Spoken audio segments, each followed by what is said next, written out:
Hello, it's James in the studio. And it's Alex in the Westminster studio. And joining us from Washington is chief presenter and newscast Trump translator-in-chief, Katrina Perry. Katrina, hi. What a title. Wow. I'll try and live up to that even 10% of the way. You deserve it.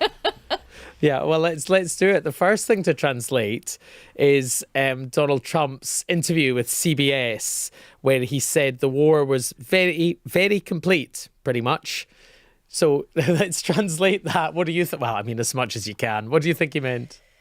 Well, yeah, and so far as we can, it's being read as President Trump getting to a place where he's ready to declare the war is over. And that's potentially for a number of reasons. One, he had initially said this would be a multi-day operation. He called it a war. He's now calling it an excursion.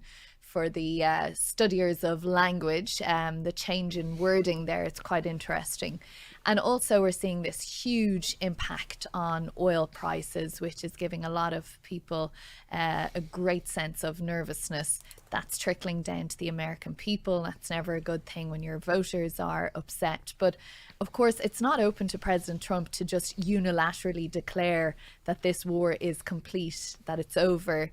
Their partners in this are Israel. They have some differing war outcomes than the US does. And of course, Iran gets a say in that as well, just because if the US was to decide to stop striking Iran, that doesn't mean that Iran is going to stop retaliating or, as we've seen, targeting its neighbours as well.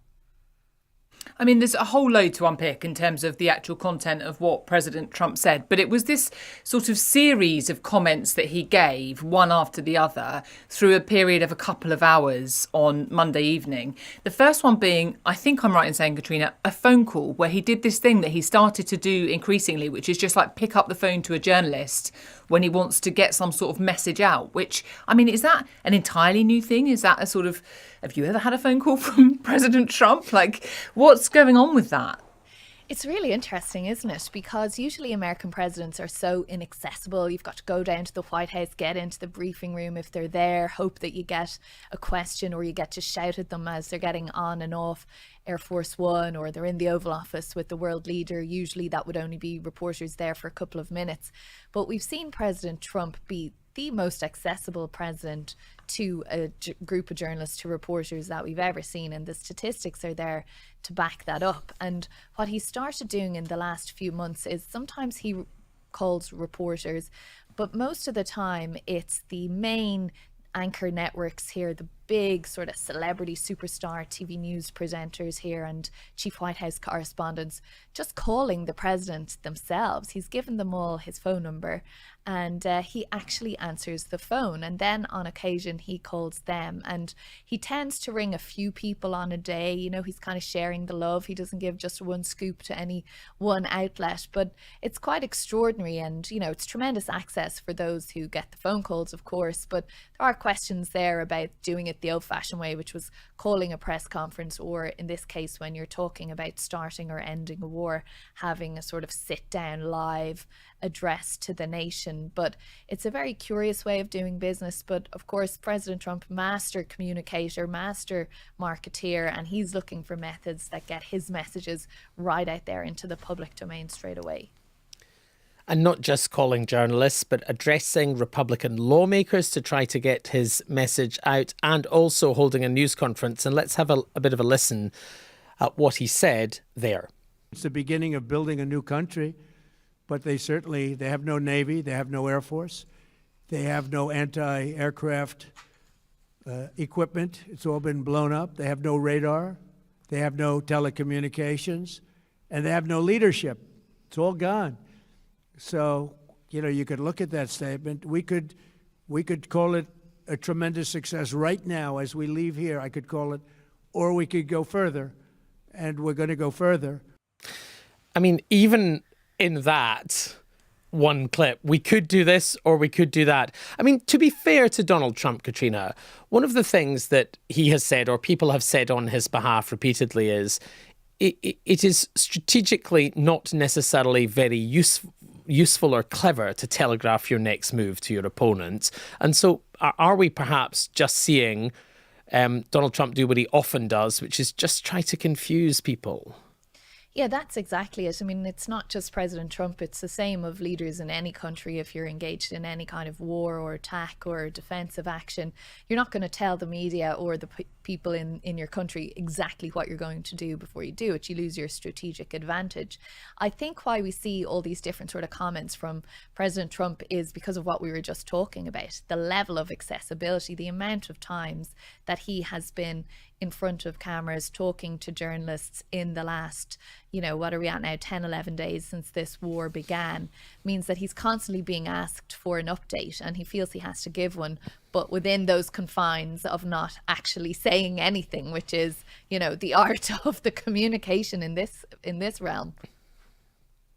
It's interesting because we had in this sort of series of comments that came out over a period from President Trump on Monday evening, the first one being this, the war was very complete pretty much, which a lot of people read as a sort of deliberate attempt, as you said, Katrina, to calm the oil markets, because there were nerves among governments really right across the spectrum about the potential economic impact of what's happening in the Middle East. But I guess the consequence or potential consequence of this seemingly shifting position from President Trump, or this sort of deliberate vagueness about timelines and about what might happen next, is that then the people who are then having to respond on behalf of the US government in other capacities don't really know what they have to say. So you've got Pete Hegseth giving a news conference on Tuesday.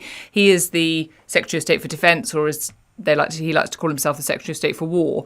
And then he was sort of having to somehow match what the president had said in all of its kind of unspecific, slightly changing implications about what was actually going on in Iran. We can hear a little bit of him when he was asked about it.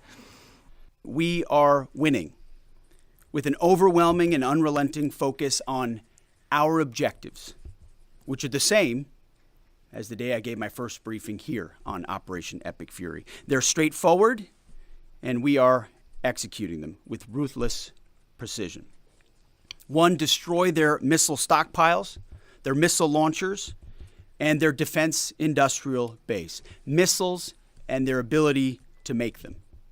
Two, destroy their navy. And three, permanently deny Iran nuclear weapons forever. So you've got there Pete Hegseth, who was saying about the most intense day of strikes in Iran, but then setting out what he saw as the objectives of the US efforts in Iran.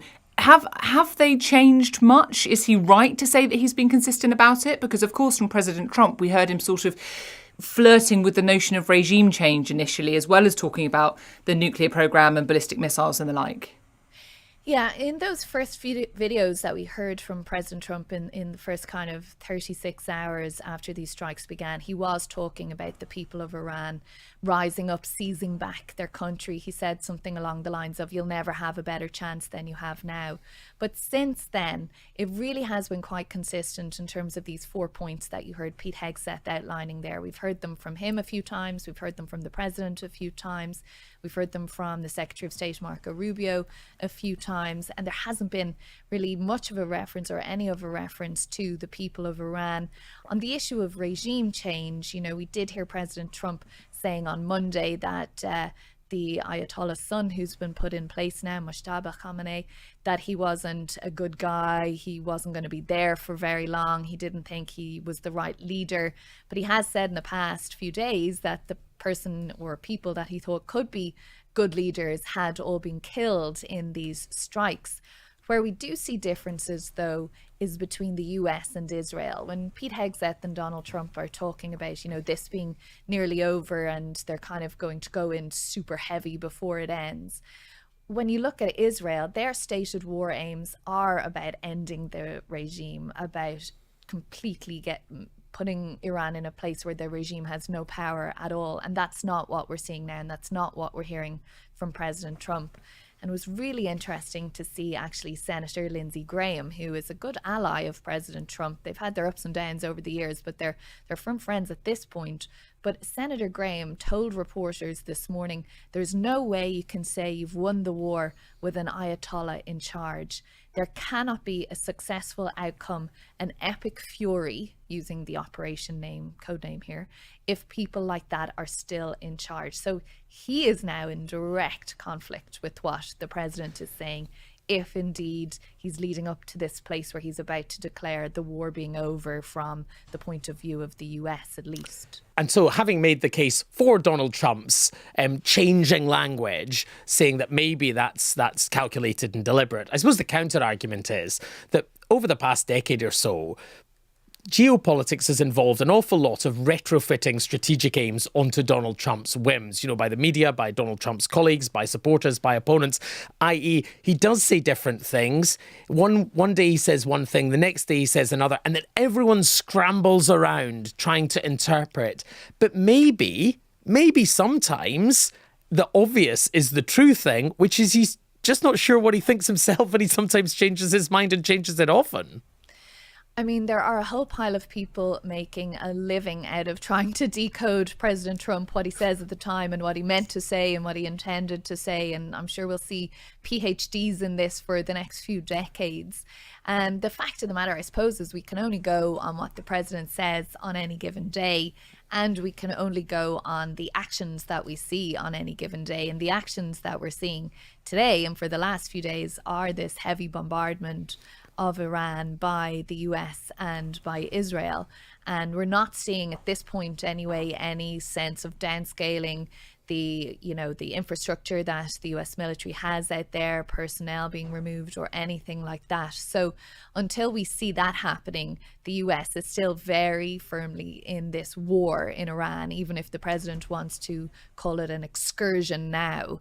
And until we're not there, we're there. And from an American public perspective, as long as they're seeing those oil prices continuing to go up, as long as they're seeing Americans losing their lives, 7 US service members already dead at this point and many others injured, then President Trump is really trying to manage that message here in the US, as well as sort of navigating the foreign policy part of it and the upset that it's causing with all of his allies as well. And just on that point, Katrina, it's interesting. I wonder, has there been much sort of polling done on how people in the US are feeling about the actions of the US in Iran right now?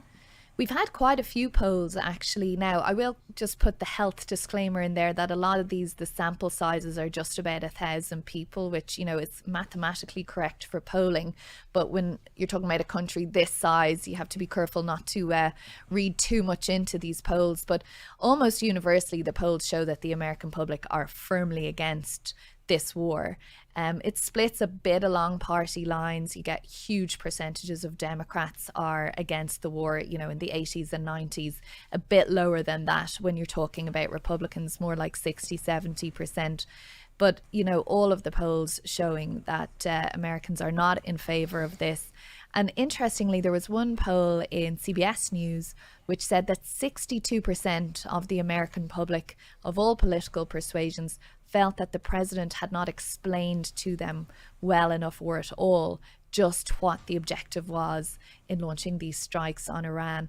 And I think that's quite a key indicator as to why we're seeing such poor support levels from the American public for what's happening here, because people just feel they haven't really been told. The TV and radio stations here are full of vox pops and so on, with people saying, why are we in Iran? What are we doing there? Iran hadn't struck us. Where was the retaliation? Where was the self-defense? This whole concept of the imminent threat that the president and his administration are talking about to the US, they haven't presented any evidence of that to show that Iran was, days, or as the president said, a week away from launching a major attack on the US. So I think it's really hard for people to get behind something like that when they don't know, or they don't understand why the US is doing it in the first place. Yeah, and I suppose another way of putting that is that the US government has not yet presented evidence of the legality of this war. But I wanted to ask you one other thing, Katrina, which is about Vladimir Putin. There's been a call between President Trump and President Putin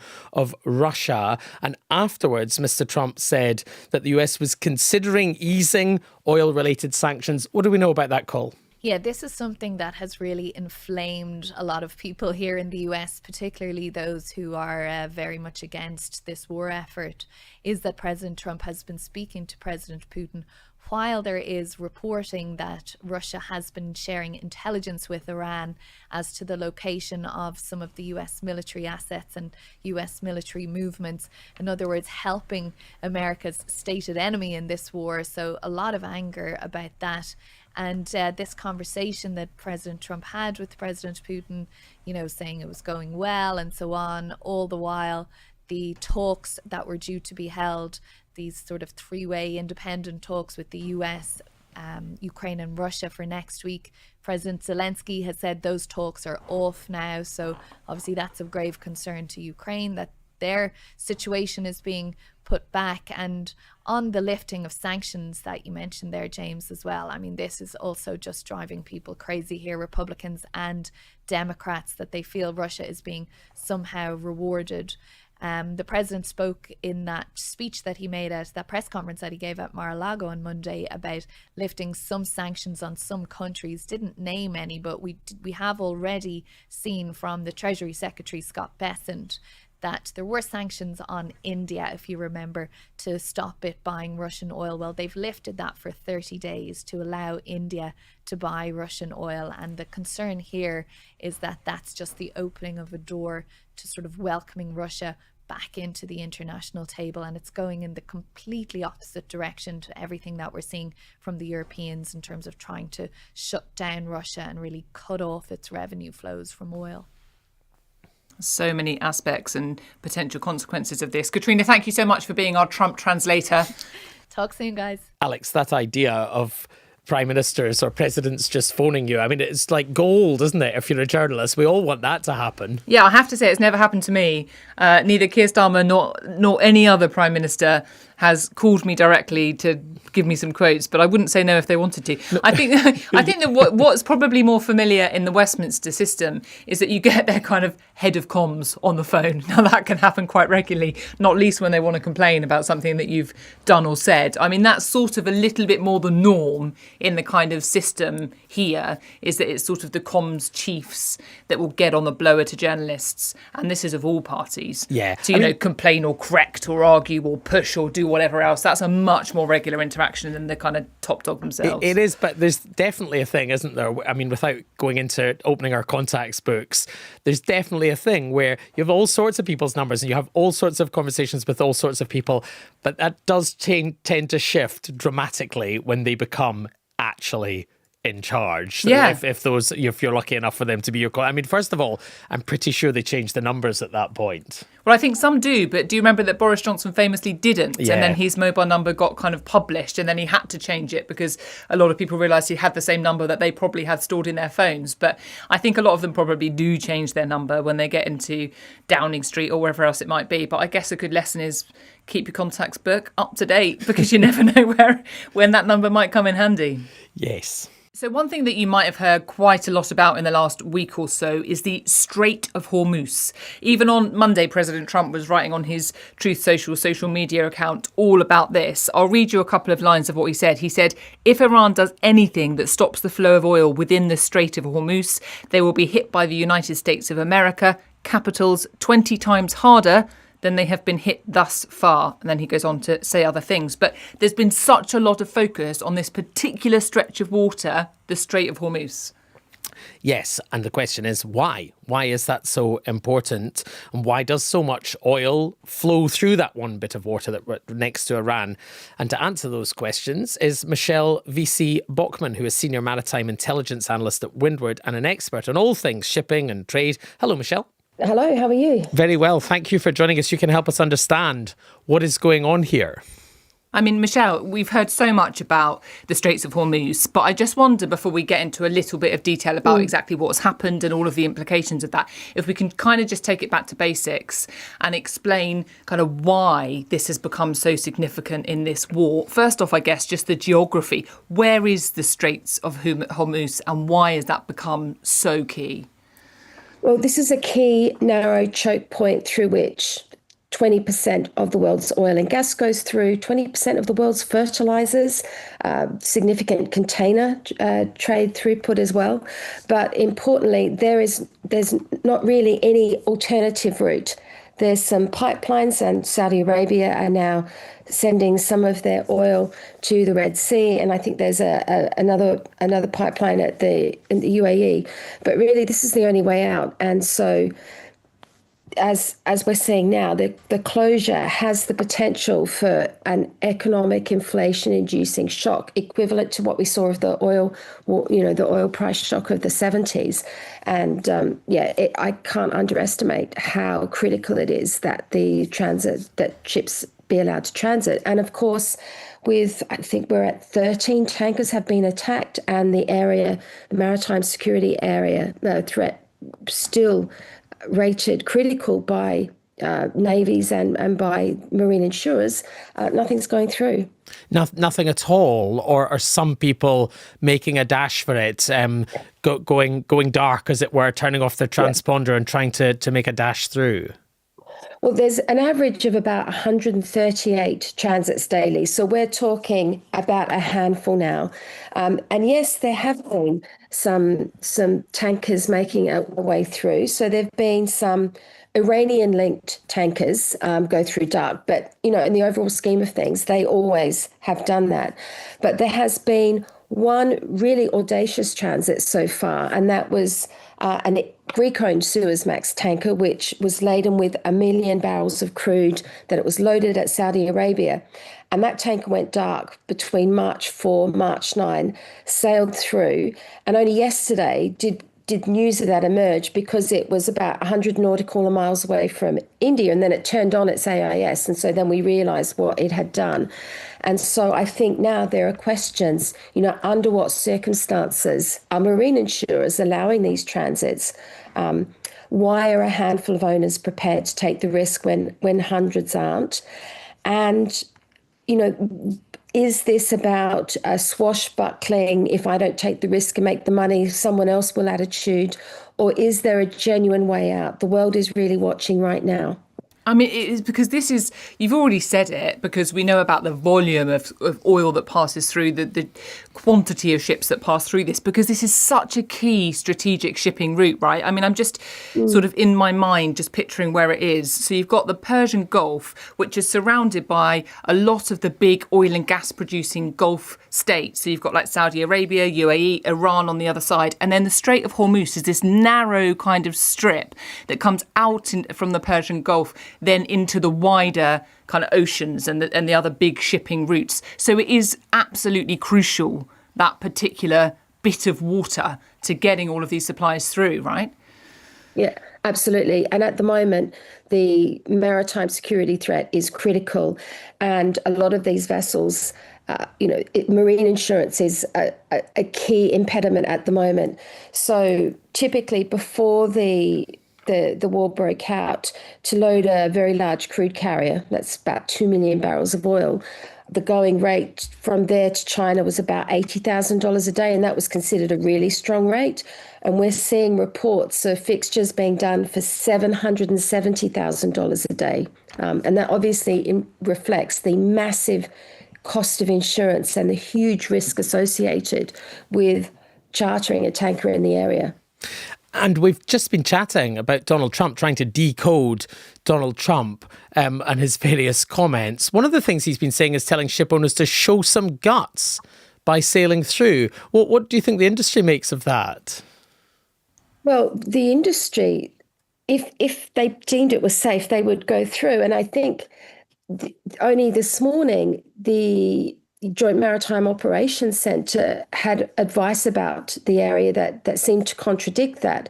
They assessed the area of critical, and they indicated that attacks against commercial shipping remained likely. Indeed, there was only a notification a couple of hours ago of another reported attack off the United Arab Emirates. So, on one hand, showing some guts, does that mean going through and placing crew at risk? And the Iranians have said that they're going to, they'll set on fire any vessel that attempts to make that transit. So we don't know. Another likely scenario is that we end up with a situation like the Red Sea and the Houthis, where the Houthis effectively gave a free pass to the Russians and the Chinese to go through, and ship owners, if you're Western affiliated, you avoided the area. So, we may end up with a situation like that where ships laden with commodities for India, Asia, and China and other countries are able to go through or prepared to take the risk to go through, whereas US and Western affiliated ships may perhaps be more cautious and remain at anchor. My question about this then is, given this is such a choke point, and it has been for decades, and everybody knows about it, is there not another way? I mean, Saudi Arabia does have a pipeline that takes it across. If you imagine, Saudi Arabia sticking down in the middle of Persian Gulf on the right and this Strait of Hormuz we're talking about. And then if you go to the west of that, to the left, if you're looking at a map, there's the Red Sea. And Saudi Arabia takes some of its oil that way. Is that right? And if so, can everyone not do that? Or could they not take a lot more oil that way, Michelle? No, the pipeline capacity for the Red Sea, I think, is about 5 million barrels per day.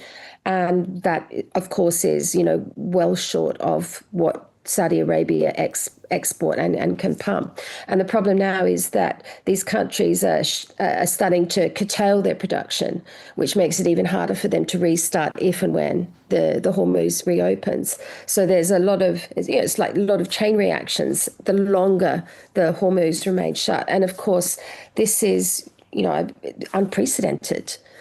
Nobody in my world thought that the strait would close, because so much of the oil and the energy heads to Asia, and that geopolitically, countries like China and India would be able to have some sway and ensure that the choke point remained open. Given that then, so from a sort of geopolitical perspective, how does Iran have the power to effectively shut down the Strait of Hormuz? I mean, I think the Iranian foreign minister has said we haven't closed the strait. They've blamed sort of Israeli and American aggression causing instability in the region. But clearly the actions of Iran and the kind of threats that have been made to ships passing through has had a direct impact as well. Yes, the Iranians said swiftly after the war broke out that they would set alight any ship that attempted to transit, and that resulted within 24 hours for marine insurers and protection and indemnity policies attached to, the war risk extension part of that was cancelled and then renegotiated at a higher rate, which has made a lot of vessels just stop at anchor, and the cost and the risks deemed too high to go through. So while the strait isn't officially closed, the messages that are being sent from the Iran Revolutionary Guard Corps in particular is that it's not safe to transit. And I suppose the other thing that this reminds us of is that Donald Trump can say all he likes, the war is nearly over, but it's just a reminder that this is not necessarily in his hands if Iran continues to try to choke off world trade. And I wanted to ask you, Michelle, in terms of that threat to world trade, we've talked a lot here about oil. You mentioned fertilizer, which is very important for the global economy as well. What about goods more generally? Is there an effect more widely on container ships, on goods? We saw a big impact after Russia's invasion of Ukraine. I know that's a bit different, but is there an impact here beyond oil? Well, yes, it's kind of like combining the pandemic and Russia's invasion of Ukraine and the Houthis choking off the Red Sea all into one. When you sort of look at the cascading impact that it has across the global trade sector. Firstly, you have oil and gas that's choked in. You have the recalibration of jet fuel, diesel and refined product trades, because after all, there are significant export refineries in the Middle East Gulf, which is why you've seen jet fuel and diesel prices spike so significantly. Container trades, they're redirecting around the Red Sea because the Houthis have also increased their threats. You don't have container ships going in. Again, we've had 13, maybe 14 ships now attacked in the area. So it's quite significant there. So I can't, as I said earlier, I can't underestimate the impact this is going to have. And of course, even let's say the Strait opens in a couple of days' time, this is going to take a couple of months to unwind. And just on that point, Michelle, I mean, we said right at the beginning, you're an expert on all things shipping and trade. This is your area of expertise. You follow this really, really closely. From your personal perspective, how does this rate in terms of the crises the industry's faced over the years? Well, I've been using the word unprecedented a lot. Firstly, I remember, the pandemic was massive. The war in Ukraine, again, the shock that it has on shipping. But, in my nearly 30 years, the biggest thing that could ever happen is the closure of the Strait of Hormuz, because it is so critical to the oil and energies market. And, here we are. Never thought that we'd be here. Well, thank you very much for telling us about it. That does put it in perspective. Thank you very much. And speaking of ships, a little bit of news before we go. We learnt on Tuesday afternoon that HMS Dragon, a destroyer, a Type 45 Royal Navy destroyer, had left Portsmouth Harbour on its way, we're told, to the eastern Mediterranean. We assume that's probably Cyprus or thereabouts, where this RAF base is, Alex. And do we know anything more? Well, obviously, there's been some criticism about the fact that it was very slow to get going. But we have had a social media post from John Healey, the Defence Secretary, who's actually praising the Royal Navy, calling it a remarkable effort, that it's rather than 6 weeks of work to get this ship up and out, it was completed in 6 days. He said the very best of Britain in action. I'm sure that won't silence all of the critics. But yeah, what we know is HMS Dragon is now on her way. And that's it from this episode of Newscast. We're on our way as well. We'll be back very soon. Bye-bye.